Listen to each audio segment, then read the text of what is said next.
టెస్టోస్టెరోనే కాకుండా ఈ నిద్ర అనేది నైట్రిక్ ఆక్సైడ్ అనే ఒక కెమికల్ని బాడీలో రెగ్యులేట్ చేస్తుంది.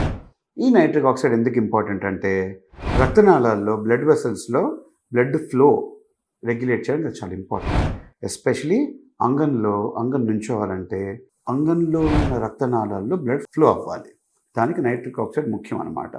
సో నిద్రలో ఏమాత్రం డిస్టర్బెన్స్ ఉన్నా, ప్రాబ్లం ఉన్నా ఈ నైట్రిక్ ఆక్సైడ్ లెవెల్స్ ఇంబ్యాలెన్స్ ఉంటుంది. దానివల్ల అంగస్తంభన వచ్చే ప్రాబ్లం ఉంటుంది. ఫైనలీ నిద్ర సరిగ్గా లేకపోతే మనం అనుకున్నట్టు టెస్టోస్టెరాన్ లెవెల్స్ తగ్గుతాయి. అది తగ్గడం వల్ల వీర్య కణాల మీద ఇంపాక్ట్ ఉంటుంది.